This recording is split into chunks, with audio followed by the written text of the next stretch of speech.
बिस्मिल्लाहिर्रहमानिर्रहीम इय्याक नअबुदु व इय्याक नस्तईन। तो गाइज़ लास्ट वीडियो में जो है ना वो 4 वीडियोज़ के अंदर मैंने जो है ना वो सीवीएस का जो है ना ड्रग्स यूज्ड इन हाइपरटेंशन इसको सारे के सारे कंप्लीट किया है, ईजीएस्ट वे में बताया, ठीक है, जितना मुझसे हो सका था। बाकी आप एक दफ़ा खुद रीड करेंगे, इंशाल्लाह कवर हो जाएगा। अभी जो है ना drug use in treatment of angina pectoralis. Angina pectoralis क्या होता है? जो चेस्ट पेन होती है, मतलब डिस्कम्फर्टनेस हो जाती है ना, ठीक है, कार्डिक पेशेंट्स को, उसे हम कहते हैं। अब इसके अंदर एंजाइना पेक्टोरस के अंदर जो हमने ड्रग्स देनी है, अगर आपके सामने कोई पेशेंट आ जाए, और मैंने ये अपनी लाइव अपने फादर को जो है ना वो ट्रीटमेंट दी थी जब लास्ट ईयर जो है ना वो कोविड के आई थिंक अक्टूबर का दिन था ना, अक्टूबर के महीने में। तो मेरे फादर को सेम यही हुआ था, मैंने जल्दी डिटेक्ट कर लिया था। पता नहीं अब वो उन्हें फ़ौरन से मैंने वो जो है ना वो एनजीसीड वगैरह और वो बाकी सारी मेडिसिन जो है ना वो फर्स्ट एड बॉक्स वाली वो जल्दी से दी और फिर कर लिया था। अल्हम्दुलिल्लाह वो काफ़ी बेटर है, ठीक है। तो बताने का ये मकसद है कि अब हम मैकेनिज़्म समझते हैं। मैंने जब ये चैप्टर पढ़ा ना तो मुझे काफ़ी समझ आने लग गई थी, क्योंकि मैंने लाइव जो है ना वो अपनी ज़िंदगी में ही जब किया। देखो, जो चीज़ आप प्रैक्टिकली कर रहे थे वो अच्छे से समझ आती थी। एंजाइना पेक्टोरस के पेशेंट को सबसे पहले हमने जो है ना वेज़ोडाइलेटर्स देने हैं, ठीक है, जो वेसल्स को डाइलेट करते हैं। इसके अंदर रहता है नाइट्रेट्स आ जाती हैं और कैल्शियम ब्लॉकर आ जाती हैं। नाइट्रेट्स जो है ना वो मेजर वे है। अब ये कुछ होते हैं शॉर्ट ड्यूरेशन के लिए, जिसे हम कहते हैं सब जो ज़ुबान के नीचे देखो आप जो एनजीसीड मैंने मेडिसिन दी थी ना, वो मैंने ज़ुबान के नीचे उन्हें रखने के लिए दी थी, ठीक है।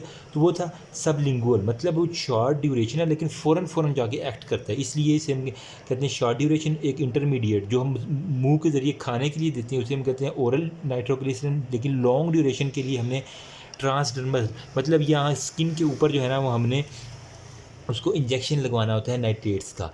लेकिन जो इमीडिएट ट्रीटमेंट है वो यही है कि हम उसको ज़ुबान के नीचे रख देंगे। कैल्शियम ब्लॉकर्स दूसरे नंबर पे हो जाते हैं, जिसके अंदर जो है ना आता है हमारे पास वेरेपामिल हो गया। अब ये कैल्शियम चैनल को अब जब ब्लॉक कर देगा तो कार्डिक एक्टिविटीज़ थोड़ी कम हो जाएगी, जिसकी वजह से जो सफोकेशन हो रही थी ना, मतलब दिल के ऊपर जो लोड पड़ रहा था वो भी कम होगा। तो इस वजह से ये एक तो हमने वेरेपामिल दे दी वेज़ोडाइलेटर के तौर, मतलब दिल को थोड़ा सा सुकून आएगा। तो ये कार्डिक डिप्रेसेंट भी तो होगा ना। तो दूसरी कैटेगरी रहती है कार्डिक डिप्रेसेंट, जो कैल्शियम ब्लॉकर, मतलब ये दोनों कैटेगरीज में कैल्शियम ब्लॉकर आ रहे हैं, वेज़ोडाइलेटर के अंदर भी, कार्डिक डिप्रेसेंट के अंदर भी। और नंबर 3 और हम बीटा ब्लॉकर्स। अब यार बीटा ब्लॉकर्स बताने की मेरे ख्याल में ज़रूरत नहीं है, हमने बीटा ब्लॉकर्स इतना पढ़ लिया। बीटा ब्लॉकर्स में जो है ना बीटा 1 जो था ना वो मैंने बताया था किसके लिए, कार्डिक कॉन्ट्रैक्टर, जेजी सेल और हार्ट के ऊपर एक्ट करता है ना, ठीक है। अब हार्ट के ऊपर अगर हम बीटा 1 को ब्लॉक कर दें, ठीक है, तो उसकी कॉन्ट्रैक्टिलिटी कम हो जाएगी। तो वही है, हमने बीटा ब्लॉकर देना जिसके अंदर प्रोपेनोलोल जो होता है ना, वो मैंने निमोनिक सारा बताया हुआ, अब दोबारा नहीं बताऊँगा। अदर ड्रग्स सॉरी जो होते हैं ना वो क्या होती हैं, वो मेटाबॉलिज्म के इधर मॉडिफायर होती हैं, रेट इनहिबिटर्स होती हैं, वो सारी हम आगे डिस्कस करते हैं, ठीक है। अब अगर आगे देना अमूमन क्वेश्चन ये होता है कि drug use in angina pectoralis आपने किस तरह लिखना है। आपने सिंपली जो है ना वो drug use in angina pectoralis, यार एक तो ये मार्करें मेरी सारी ख़त्म हो गई, गर्मी में खुली रह जाती, एनीवेज सही है। सबसे पहले आप लिखेंगे वेज़ोडाइलेटर, यार आप लिखेंगे वेज़ोडाइलेटर, ठीक है। वेज़ोडाइलेटर के अंदर आप बता देंगे कि ये डायलेट करती है वेसल्स को। इसके अंदर आप लिख देंगे नाइट्रेट्स, ठीक है। नंबर 2 पे मैं क्या लिखूँगा, कैल्शियम ब्लॉकर्स, कैल्शियम ब्लॉकर्स, ठीक है, जिसके अंदर वेरेपामिल वगैरह आ जाती है। नंबर 2 पे आप यहाँ पे लिखेंगे कार्डिक डिप्रेसेंट, कार्डिक डिप्रेसेंट ये क्या कहते हैं, हार्ट को जो है ना वो डिप्रेस करते हैं, मतलब हार्ट बीट को जो है ना वो 100 अगर है ना तो उसको 60 के ऊपर ले आएंगे, यही कार्डिक डिप्रेसेंट का काम है। और ये बीटा ब्लॉकर्स के तौर पे भी एक्ट करते हैं, ठीक है। बीटा ब्लॉकर जो है ना वो कार्डिक डिप्रेसेंट के तौर पे एक्ट करते हैं। तो अब जब बीटा ब्लॉकर्स देंगे तो हार्ट की कॉन्ट्रैक्टिलिटी को कम कर, इसके अलावा आप लिख देंगे अदर्स, बस इतनी सी कैटेगरी आपको टिक लगा के 5 नंबर में इनकी एग्जाम्पल लाजमी लिखिएगा। नाइट्रेट्स की फिर आगे 3 है, एक हो गया शॉर्ट एक्टिंग, एक हो गया इंटरमीडिएट, और एक हमारे पास आ जाती है लॉन्ग एक्टिंग। सिंपल हो गया ना। शॉर्ट एक्टिंग जो आप बता देंगे वो ज़ुबान के नीचे देनी है, ये मुंह में देनी है, और ये जो है ना वो ट्रांसडर्मल जो है ना वो सबडर्मल जो है ना वो ट्रांसडर्मल सॉरी, ठीक है, वो हम दे देते हैं, जिसके अंदर नाइट्रोग्लिसरिन, ओरल नाइट्रोग्लिसरिन और ये सारे के साथ नाम में काम है। अब आ जाते हैं हमारे पास टाइप्स ऑफ एंजाइना, बहुत इंपॉर्टेंट है। देखो, टाइप्स ऑफ एंजाइना के अंदर जो है ना वो हमारे पास 3 मेजर टाइप्स आ जाती हैं। कौन कौन सी हम आपने टाइप बतानी, ये अमूमन वाइवास के अंदर जो है ना ज़्यादा पूछा जाता है। आपने बताना है एथ्रोस्क्लेरोटिक, जो है ना वो एंजाइना, ठीक है, या प्लेक आ जाता है इसके अंदर, ठीक है, वेजो स्पास्टिक एंजाइना, ठीक है, और नंबर 3 पे आ जाता है अनस्टेबल एंजाइना, अनस्टेबल एंजाइना, ठीक है। अब जो एथेरोस्क्लेरोटिक होता है, मतलब एथेरोस्क्लेरोटिक नाम में ही काम बता रहा है, मतलब इसका दूसरा नाम अगर मैं कहूँ ना तो हम कहते हैं इसे angina of effort, angina of effort. और ये अमूमन 90% जो है ना पीपल्स में एथेरोस्क्लेरोटिक एंजाइना होता है। बंदा नॉर्मल होता है ना, जो ही वो सीढ़ियाँ चढ़ता है ना तो वो उसको सांस चढ़ जाता है, ये शिकायत अमूमन होती है, ठीक है। अब इसके अंदर क्या होता है, जो एक होता है ना प्लेक, जो क्लॉट सा जिसे हम कहते हैं, ठीक है, डेपोजिशन ऑफ प्लेक होता है, डेपोजिशन ऑफ प्लेक्स, ठीक है। अब इसकी वजह से क्या होता है, वेसल्स की जो है ना थोड़ी सी जो यूँ समझ लें कि वेसल्स के अंदर एक तरह की एलर्जी हुई, ठीक है, ये ब्लड वेसल है ना, ठीक है। अब इसके अंदर जो है ना छोटा सा जो है ना वो कोलेस्ट्रॉल इसके ऊपर जम गया, एलर्जीज़ की वजह से या कोई भी रिएक्शन कोलेस्ट्रॉल जम गया। अब ये जो है ना वो कोलेस्ट्रॉल बढ़ता बढ़ता अपने साथियों को भी ले आएगा और ये प्लेक सा बना देगा, सही है। अब ये प्लेक क्या करेगा, अकुलाट करेगा, ब्लड वेसल को रोक देगा। अब इसको जो एंजाइना ऑफ एफर्ट्स भी कहते हैं, या फिर इसके हम कहते हैं एंजाइना ऑफ एक्सर्शन, ठीक है, मतलब वो जो ज़ोर वगैरह लगा लगू के जो होते हैं ना वो एंजाइना करते हैं। तो इसके 2 नाम आपने याद रखने हैं, एंजाइना ऑफ एफर्ट और एंजाइना ऑफ एक्सर्शन, सही है। नंबर 2 पे आ जाता है वेजोस्पास्टिक एंजाइना।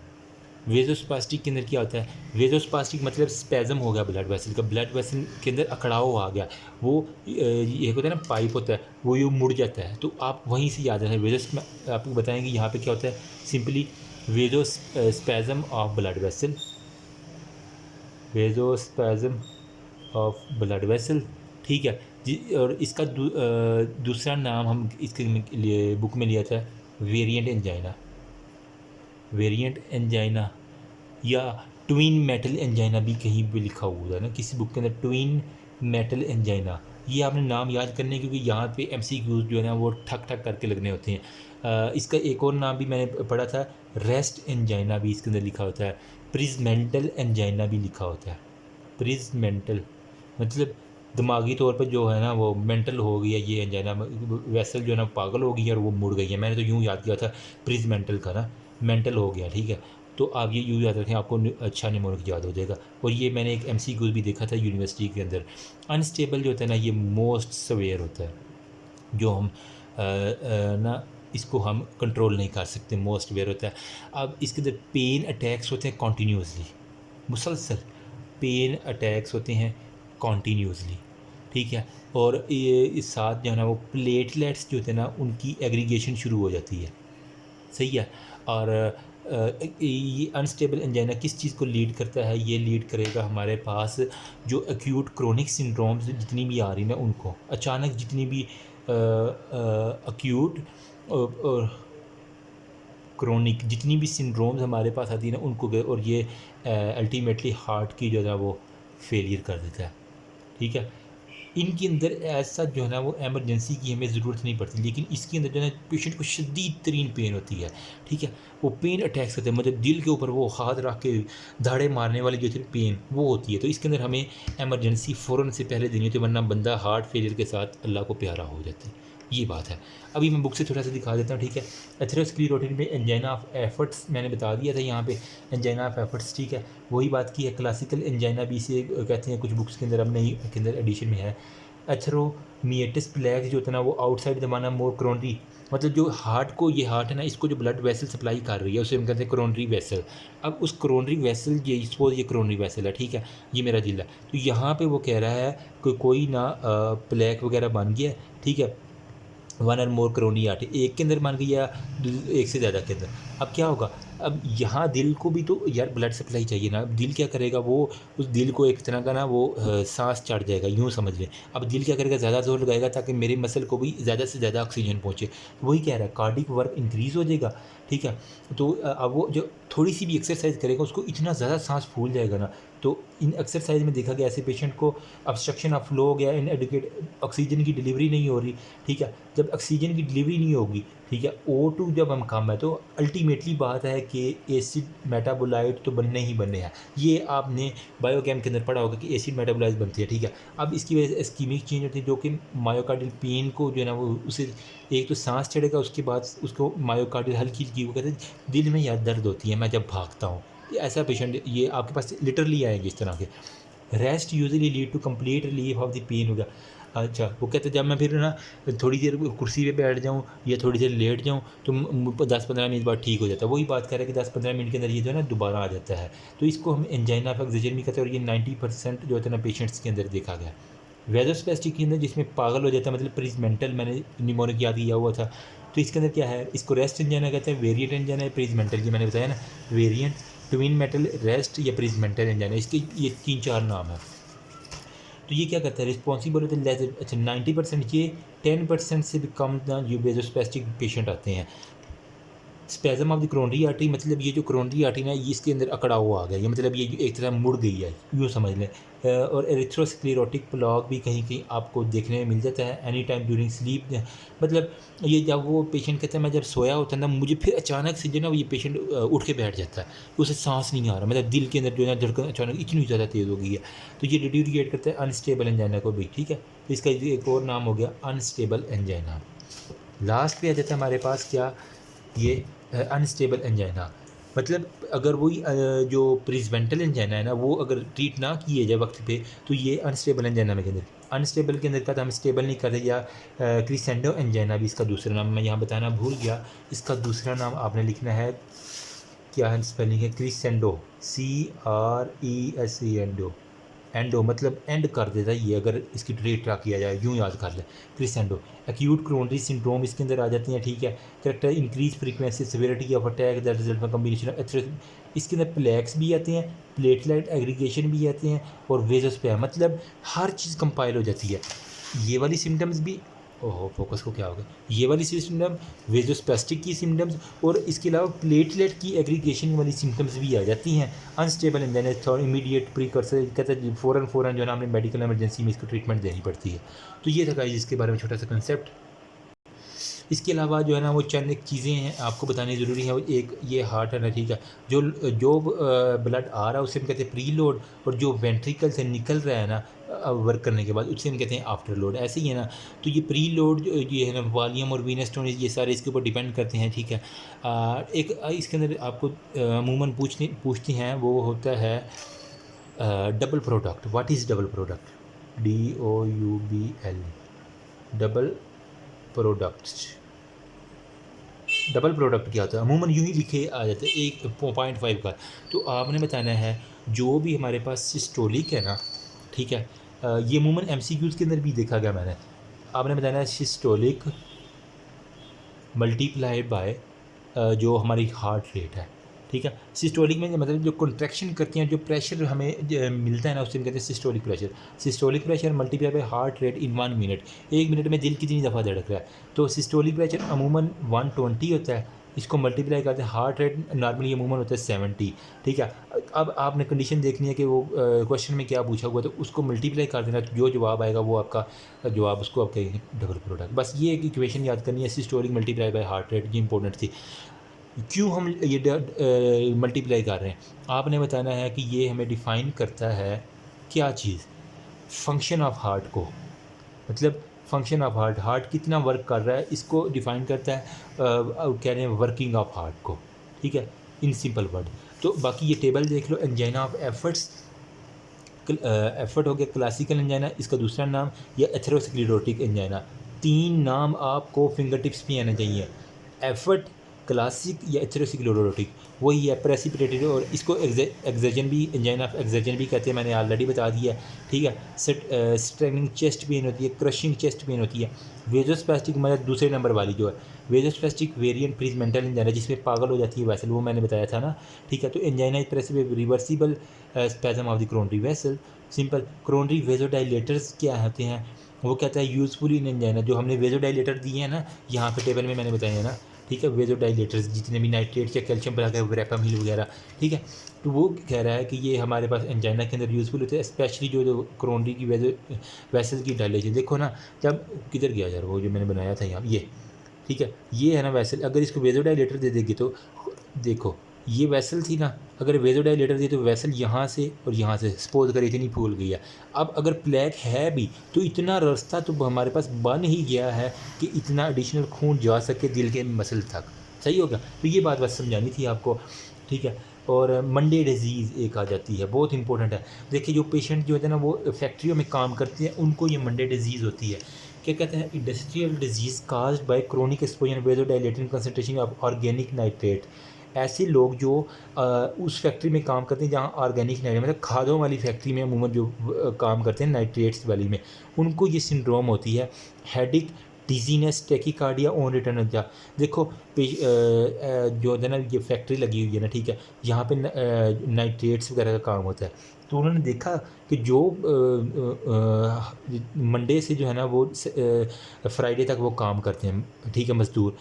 फ्राइडे के बाद वो घर छुट्टी पे चले जाते हैं, ठीक है, मतलब बीवी बच्चों के साथ यार घर शर गुजारें, उनकी भी अपनी कोई सेक्सुअल लाइफ होती है, ठीक है, घर गुजार के आते हैं जी, ठीक है। जब मंडे वाले दिन आते हैं ना, मंडे पे दोबारा काम करने के लिए, तो उन्हें वो देखा गया कि शदीद सर दर्द उन्हें होती है, डिजीनेस हो रही है, उनकी दिल की धड़कन बहुत तेज़ हो जाती है। लेकिन फिर जब वो मंडे से फ्राइडे तक काम करते रहते हैं, उनकी ये मंडे के बाद उन्हें फिर यहाँ दर्द नहीं होती है, ऐसे काम नहीं होते। तो उन्होंने देखा जो ये ऐसे कर रहे हैं ना, तो उनके अंदर नाइट्रेट्स की वजह से एक टॉलरेंस पैदा हो जाती है। जब वो फ्राइडे को घर जाती है ना, तो वो एक्सपोजर ख़त्म हो जाता है नाइट्रेट्स का, ठीक है, जिसकी वजह से वो नॉर्मल की तरफ आना शुरू होते हैं। लेकिन फिर जब वो मंडे को आते हैं तो उन्हें दोबारा नाइट्रेट्स जो सर को चढ़ने लग जाती है। फिर ट्यूसडे को काम करते हैं, कम दर्द होता है, वेडनेसडे को, थर्सडे को, फ्राइडे को, इस तरह वो अडाप्टेशन कर लेते हैं। लेकिन छुट्टियों में जाते हैं तो फिर वो अडाप्टेशन ख़त्म हो जाती है। अब हमारे टीचर बताते थे कि इनका हल जो है ना वो बहुत अच्छा है। इनका हल ये है कि ऐसे जो है ना मज़दूर, उनको हम ना एक वो टाई बैंड या ब्रेसलेट या कहने कोई एक ना धागा सा दे देते हैं जिसके ऊपर नाइट्रेट ना लगा होता है। तो वो जहाँ जाते हैं तो नाइट्रेट हल्का हल्का वो सूंघते रहते, इस तरह उनका जो टॉलरेंस है ना वो ख़त्म नहीं होती नाइट्रेट्स के ख़िलाफ़। एक बात ये, या उन्हें सर पे बांधने के लिए एक बैंड दे दिए, जिस तरह लड़कियाँ बांधती हैं ना बैंड, वैसा बैंड दे दिए ताकि उनको वही मंडे वाले दिन आए तो ये सर दर्द का सामना ना करना पड़े। ज़ाहिर बात हम मज़दूर हैं तो वो फैक्ट्री का नुकसान ही करेंगे अगर उन्हें सर दर्द होगा, टैकीकार्डिया होगा। फिर लेकिन मेरा फिर सवाल यही था कि सर अगर वो खुद बांध के अपनी बीवी के पास रात को अगर वो जो भी है ना, ठीक है, सेक्सुअल लाइफ का है, तो वो उसकी बीवी को सर दर्द हो जाएगी, ऐसी बात भी तो हो सकती है ना। मैंने ये पॉइंट आउट किया था। वो अब कहते हैं अब इतना तो बेयर करना पड़ेगा, कमाने के लिए कुछ खोना तो पड़ता है बीवी को, ठीक है, बीवी एक दिन बेयर कर लेगी, 2 दिन बेयर कर लेगी, बस यही बात है। हाँ, देखो ना यार, मज़दूर अगर हाथ पे बैंड है उसको सर दर्द नहीं हो रही, लेकिन जो उसकी फ़ीमेल है उसको तो पहली दफ़ा एक्सपोजर है, उसको तो सर दर्द होगी कि नहीं होगी। अगर किसी को अच्छा जवाब आता है तो वो कमेंट सेक्शन में मुझे बता सकते हैं, ठीक है, आई विल अप्रिशिएट हिम।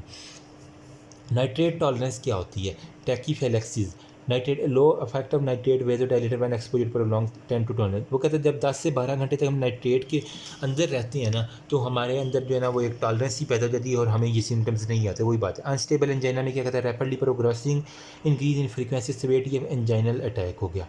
वही कह रहा है कि अनस्टेबल, जो मैंने तीसरा बताया था कि हर चीज़ मिक्स हो जाती है, क्रोनिक सिंड्रोम्स भी, प्लेटलेट्स की एग्रीगेशन भी, वो सारे के सारे मिल के जो अटैक करवाते हैं ना, ठीक है, मायोकार्डियल इन्फेक्शन, और इसके अंदर एमरजेंसी ट्रीटमेंट हमें देनी होती है। प्री लोड क्या है?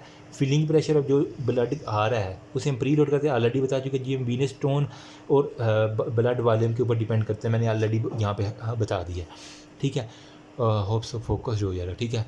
और arterial intra myocardial fibre tension, मतलब जो मायोकार्डियम के अंदर फाइबर है उनकी टेंशन जो है ना, उसका force exerted by myocardial flux exerted by ventricle fibre.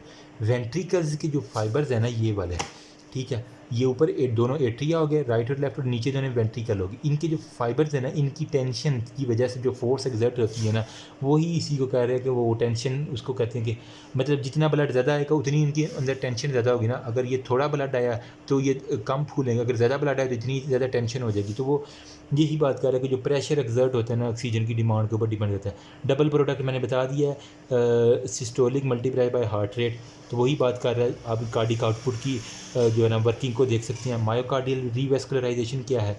Mechanism intervention improve the oxygen delivery myocardial angioplasty or bypass. देखें, अगर ये जो है ना वो पक्की पक्की बंद हो गई है ना, ठीक है, मतलब मरीज़ काफ़ी ना सालों से जो है ना उसको प्लेक था, लेकिन उसने इलाज भी नहीं करवाया, मेडिसिन भी नहीं ली, अब ये पक्का पक्का ब्लॉक हो गया, तो फिर हम क्या कहते हैं, डॉक्टर क्या कहते हैं?